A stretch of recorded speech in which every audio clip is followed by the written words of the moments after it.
नमस्कार दोस्तों, मैं घनेंद्र आपका स्वागत करता हूं मैथ एक्शन पॉइंट में। साथियों, आज हम सीखने वाले हैं एक सवाल जो कि कई एक चैप्टर में आ सकता है। ठीक है, आप परसेंटेज में देख सकते हैं, जनसंख्या के सवालों में देख सकते हैं, चक्रवृद्धि ब्याज या ब्याज के सवालों में इस तरीके के सवाल देख सकते हैं। ठीक है, तर्क शक्ति में तो सामान्य सी बात रहती है ऐसे सवालों का आना।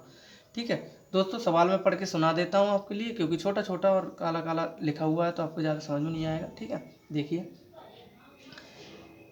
सवाल को समझ लेना ही आधी समस्याओं का समाधान हो जाता है। किसी भी समस्या को जनरली आप समझ लीजिए, किसी भी समस्या को समझ लेना ही आधा उसका समाधान हो जाता है। ठीक है, तो समझ लीजिएगा, सवाल को ठीक से पढ़िएगा। एक गांव की जनसंख्या 5% की दर से कम हो रही है।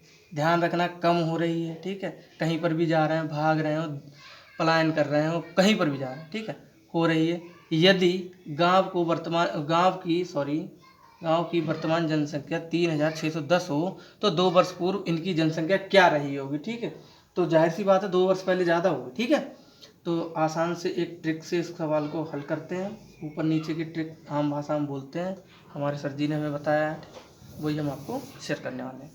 ठीक है, तो देखिएगा सिंपल है, आराम से देखिएगा। ठीक है, 3610 हमने यहाँ पर लिख लिया। एक अब बढ़ रही है, जनसंख्या कम हो रही है। हमें इसका 105% करना है, मतलब 5% इसमें बढ़ाना है। ठीक है, या फिर ये कम होकर आई है, ये संख्या 5% कम है, इसको हम जब 100% करेंगे, 1 साल पहले की, अभी बात 1 साल पहले की हो रही। ठीक है, तो क्या करेंगे कि 100% करने के लिए इस संख्या में हमें 5% की बढ़ोतरी करनी पड़ेगी।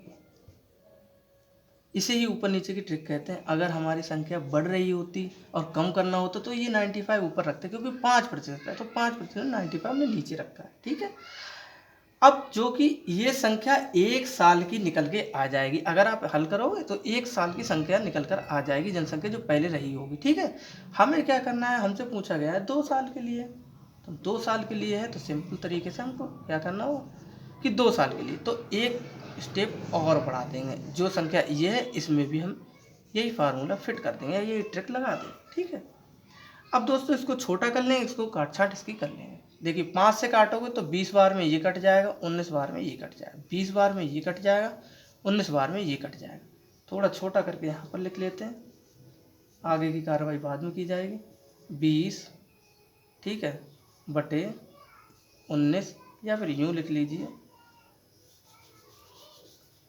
यहाँ पर समझ लीजिएगा, 3610 गुणा 20 गुणा 20 बटे में 19 गुणा 19, इस तरीके से हम लिख सकते हैं। ठीक है दोस्तों, अब क्या करना है हमारे लिए, देखिए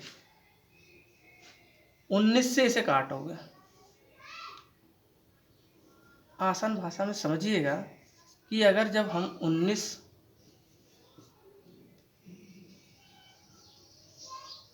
और 19 का गुणनखंड इनकी गुणा करेंगे आपस में, 19 का वर्ग क्या होगा, तो वो होगा दोस्तों 361। ठीक है, 19 गुणा 19 का मान ये होगा। ठीक है, आई बात समझ में? तो देखिएगा,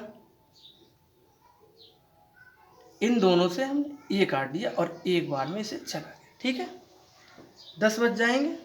ठीक है, 10 बार में ही चला जाए तो बचा के दोस्तों हमारे पास में 1 10 गुणा में 20 और गुणा में 20।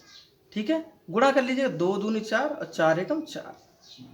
ठीक है, यहाँ लिख लीजिएगा 4 है और 3 0, ठीक उसी तरीके से यहाँ पर साथ में चिपका देने, हमें कुछ नहीं करना। ठीक है, तो दोस्तों हमने क्या जाना कि 2 साल पहले उस गांव की जनसंख्या 4000 थी, जो कि 5% की दर से घटते घटते 2 साल में ये रह गई। ठीक है, तो दोस्तों आई होप आपको सवाल समझ में आया होगा। दोस्तों अगर ज़रा सा भी आपको सवाल समझ में आया हो तो वीडियो को लाइक करें, चैनल को सब्सक्राइब करें, दोस्तों के साथ अपने शेयर भी कर दें।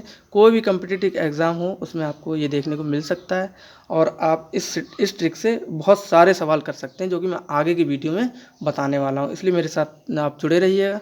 मिलते हैं नेक्स्ट वीडियो में, तब तक के लिए नमस्कार दोस्तों।